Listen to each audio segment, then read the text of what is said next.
Did you realize that in 1844, Samuel Morse, who invented Morse code, sent out a spiritual message for the very first time? No. Did you know that he sent the first Morse code message from the chambers of the U.S. Supreme Court in 1844, and he typed the words, "What hath God wrought?" Why are you laughing at Samuel Morse? They're so old. But where did he send it to?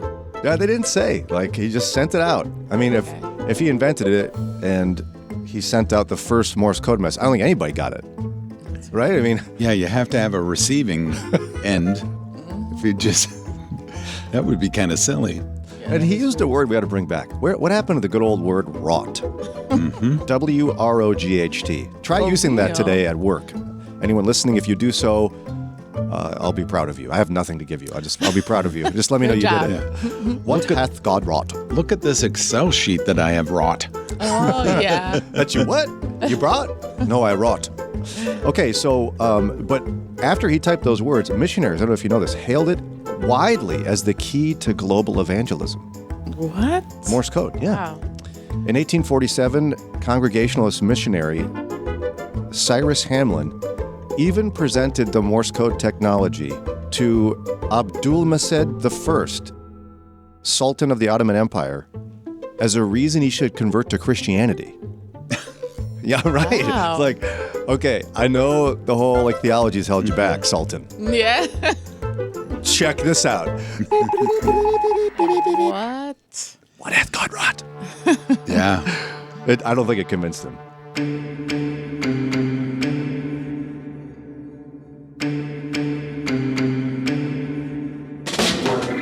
You know what we're about to do? We're about to get real.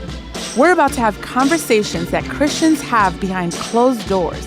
The scary ones, the ones that make you feel uncomfortable. That's where we're going. Why? Because we're family. Ustedes son mi familia. So this is the Brian and Janelle podcast. She's Janelle and I'm Brian. If you don't want to miss anything, all you have to do is just hit that subscribe button to get a notification whenever we drop a new episode. This is the Brian and Janelle podcast. Christians have been excited about technology for a long time. Mm-hmm. Long time. There was some apprehension about radio, though, early on. Did you know that? Yes. I know you. Of course, you do. You've been. You knew Marconi or whatever. Yeah. That invented the radio. Was it similar to TV? It's what is it? The Devil's Box? Is that what they would call it? Sort of. So Moody Radio was one of the very first Christian radio organizations, and people were very concerned that Moody Bible Institute would be dabbling in radio because, of course, the devil is the prince of the power of the air. Radio waves are in the air, ergo Satan. Wow. Mm-hmm. Well, I mean, bad theology pervades in every generation. Yes. Sure. And the Moody Bible Institute was like, okay, no. And then 1926 launched WMBI in Chicago. And we weren't too far behind in the 50s, depending on how you define too far behind. Okay?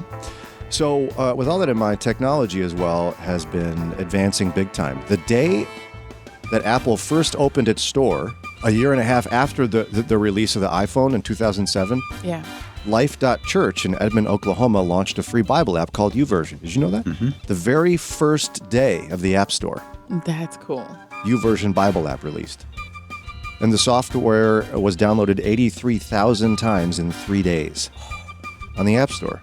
What year was this again? This would have been 2007. Okay. Last year, the app surpassed more than 500 million downloads. Wow. The Bible software, however, I don't know if you know this, it remains a ministry of the church. The ongoing innovation and development is supported by donations.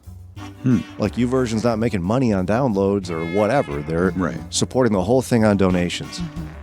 But something about that whole system is starting to change. I don't know how I feel about it, and I need your advice. Okay. Whether I should feel...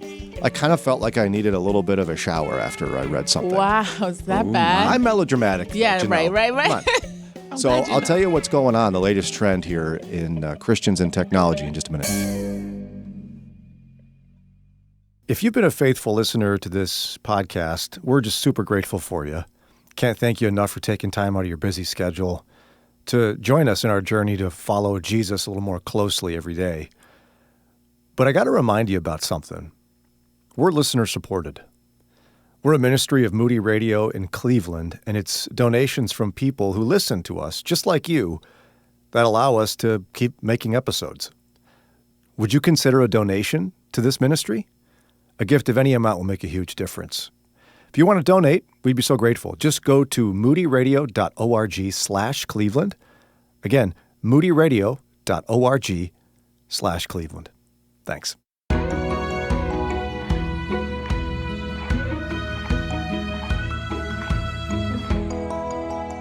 So I saw an article from Christianity Today that I walked away feeling kind of icky from, and I want you guys to talk me off the ledge here. Tell me I'm wrong.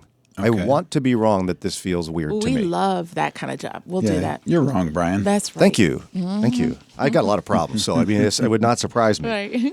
I'm wrong. Wait, that's I'm wrong. right. Stop it. I'm wrong. Don't use my words against me. But no. So Christians for years have used technology for the advancement of the gospel and for the encouragement of believers. Mm-hmm. One example in modern day being the YouVersion Bible app, which is supported by donations.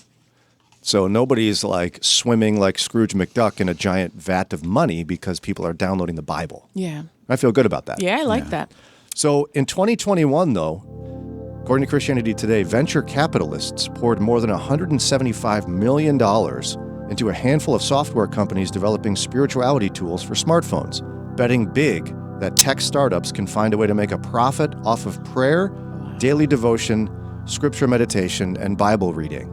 Prayer and spirituality apps aren't new. They've existed almost as long as smartphones, this article says, but they didn't attract this much capital until recently. And for those who don't know, Janelle, you helped me figure out, I mean, people will be shocked to know I'm not a venture capitalist. What? What are you doing?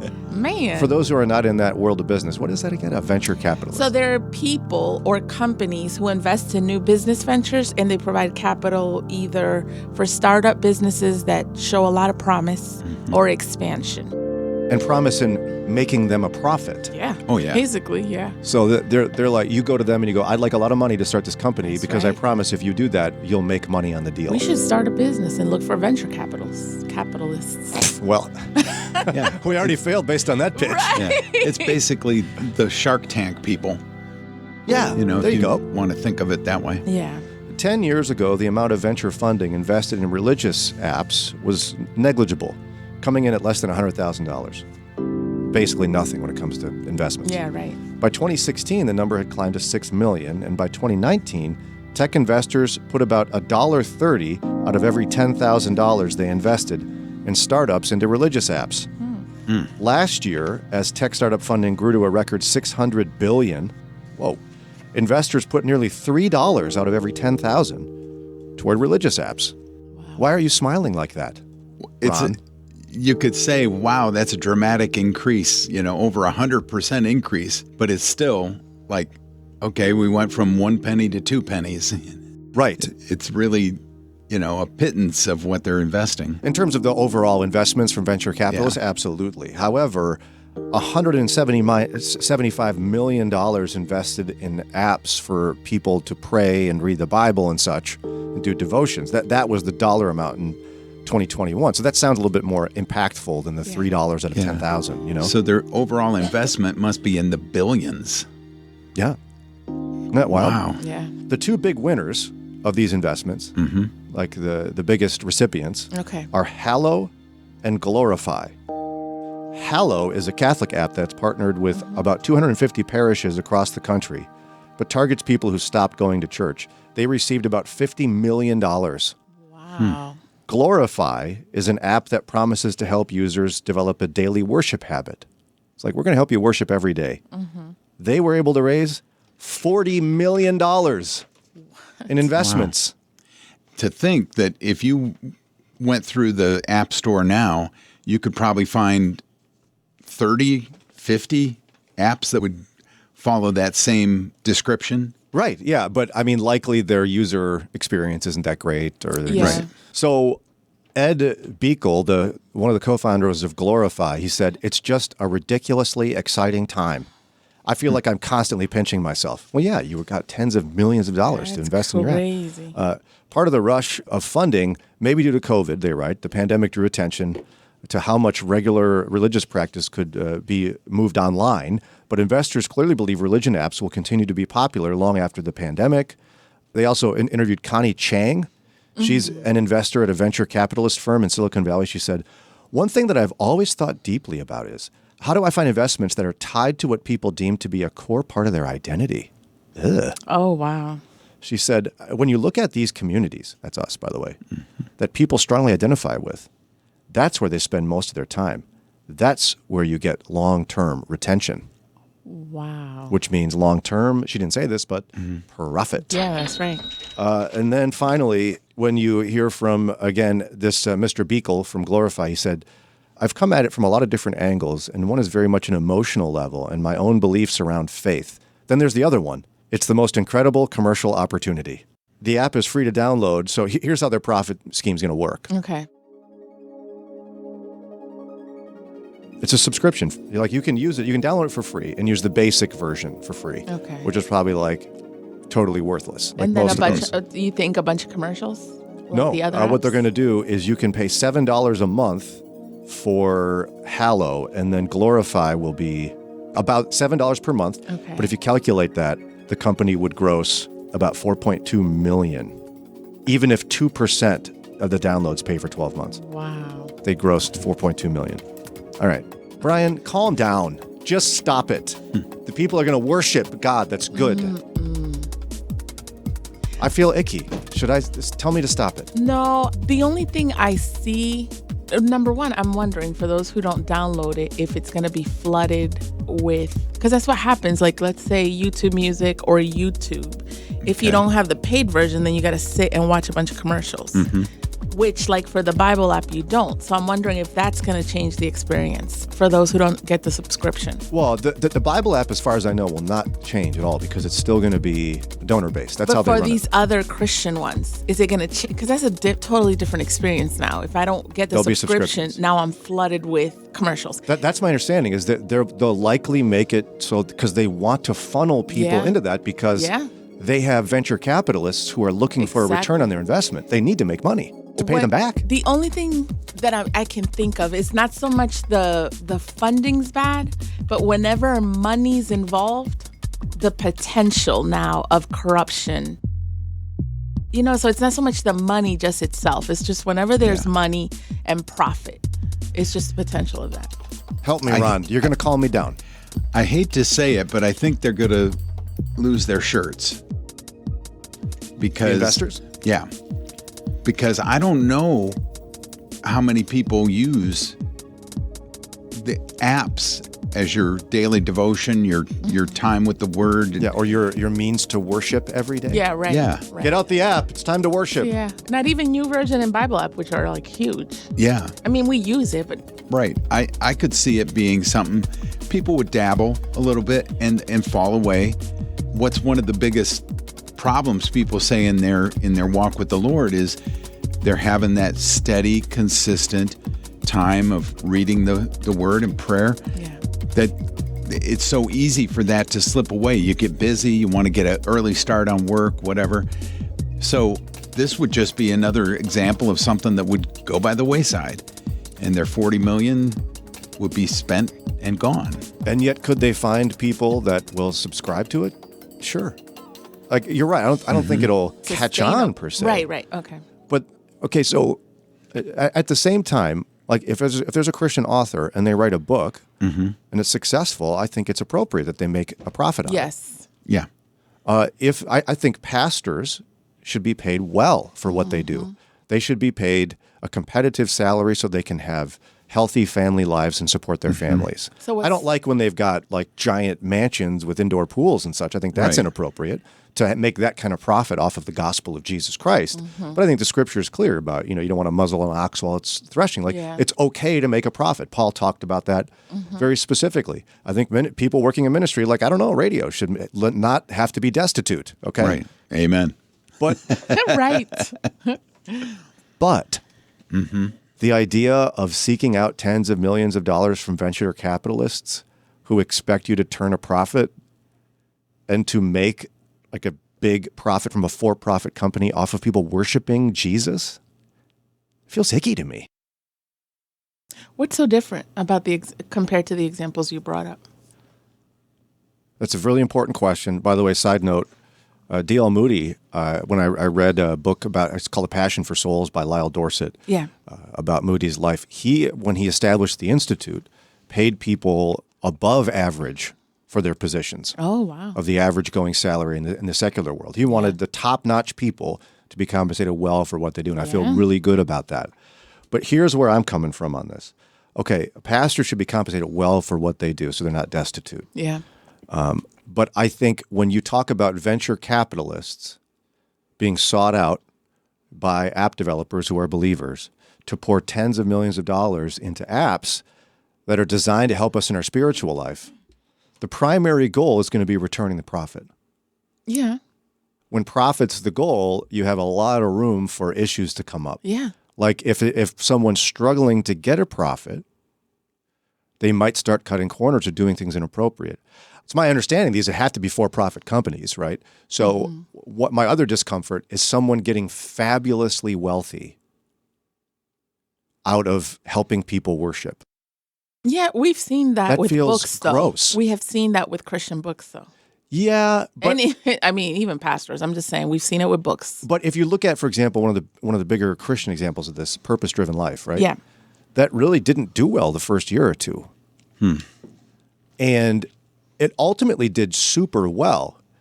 But if you talk to Rick Warren, he didn't go to a publisher and go, listen, we're all going to make a lot of money on this. Right. Like he really had an idea he thought was worth sharing. He found a publisher that was willing to probably give him a little bit of money for his time, and it took off.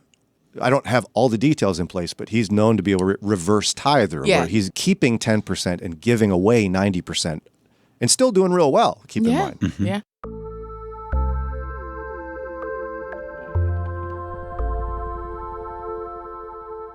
So one of the benefits, though, of trying to create a profit in this context of apps is that it's more motive to make it a product of value.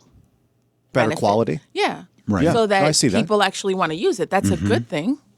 Yes, because I've certainly been one critical over the years of the icky phrase of, oh, well, it's good enough for Jesus. Exactly. Which is an excuse we use when Christians do poor art or poor whatever, because we aren't willing to invest in it. Yeah. Like most of the Christian movies that have come out. I was going to bring that up, Aside from the Chosen TV series, a lot of them are just predictable, unrealistic. When they go, check it out, we used volunteers. Yeah. And you go, is that what Hollywood does to create great films? So, okay. Volunteers? Using that example, I don't know what Dallas Jenkins is doing with The Chosen, but part of the problem with Christian products in the sense of like movies or apps is the lack of resources and capital to make something good and of value. So I'm thinking of a Dallas Jenkins. Let's say you got this happens a lot. I'm imagining with Christians.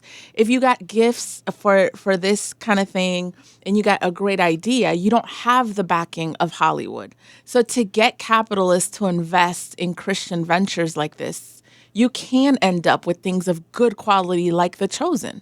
You know, So you you're want saying- good actors, so you got to pay them well. Like that, hasn't that been an issue? Yes. And I'm listening and trying to, because again, I'd like to be wrong about this. So it's possible, you're saying, and I don't know anything about it, that it could cost $40 million to create a quality app and the right, infrastructure behind it to deal with a lot of users and subscribers. You can get Christian Silicon Valley, like the equivalent, because now you can hire really smart computer people to join you in this. But should it cost $40 million to help to worship? Well, cost $40 million for A whole bunch of people to worship. 500 million people to, they're looking at that big scale. Yeah. And another idea that I thought of was in the early years of Christian music, you had basically Word Records and Sparrow Records. They were the two main labels, and then they had sub-labels below them for different genres. But as Christian music became more popular, the secular labels moved in and said, you know what? We're going to create a sub-label of ours that's going to be for the CCM market and take that. So Yeah. the secular moved in and took over to the point where Word and Sparrow, I think both closed up or either maybe were bought out. And book publishers the same. A lot of secular publishers moved in and said, you know what? I see some of these books really making some money. Let me be the one making money. And in the same way, they're profiting, but also the publication's getting out there, much wider. So then you're saying if the right person's in leadership, this could be a wonderful thing where it benefits everyone. Yeah. If you've written your contracts well so that they give you money and have no control, then you're okay. Yeah. Bren in North Canton, what are your thoughts? I think it's about intention and technique. So if I want to write something that I think would be good for people to read to come to God, my intention is to promote the gospel and to spread the word. And so the intention is there, and I don't care about the money because money doesn't go with us. And so my intent is to spread the word. I don't think that that's the intent for these people that are creating these apps. And that leads me to technique. Technique is what we use for apps, which are low-level persuaders that work on people's values. And to me, there's a thread that they can keep threading in that we don't have control of when it's for profit. So they're going to do whatever it takes, technique-wise, without good intentions. That's a problem for me. So I'm with Brian on it, that I think that it's a risk. Yeah, and this could be similar. Thank you, Bren. Yeah. Love hearing from North Canton. Lots of thoughts coming in. Paul says, I agree with Brian. It doesn't feel right. Many, if not most, of the investors probably will not even be believers. I think it's better to use the model of the Chosen movie or church, that is free will offerings. Somebody else texted, Paul talked about still being happy when non-Christians were sharing the gospel, even though their hearts were not behind it. Christ was still being preached. Right. Yeah, and that's a really good point. There's definitely a portion where people were concerned that there were people just preaching the gospel to make money in Paul's time. And he was like, who cares why they're doing it, as long as the gospel's preached? So maybe that is another way to look at it. I have no idea. I don't know. I will always have an issue, a gut issue, with someone becoming fabulously wealthy off of the gospel. Hey, hold up. Where are you going? You know you liked your time with us. You want more. So go ahead, look down, hit that button right there and subscribe, and you'll get updated episodes, and then you can hang some more. And guess what? You can help us out. How? A 5-star rating. Hello. You can also hang with us live weekday mornings from 6 to 9 a.m. Eastern Time. Download the Moody Radio mobile app, and you're able to connect with us. Or just go to brianandjanelle.org. And listen, we didn't put all this together all by ourselves. There's some great people behind this production. We want to thank Ron Eastwood, Kelly Ryder, Paul Carter, Mike Reynolds, Alan Perry, and our awesome and fearless leader, Josue Villa. And finally, this podcast is a production of Moody Radio in Cleveland, a ministry of Moody Bible Institute.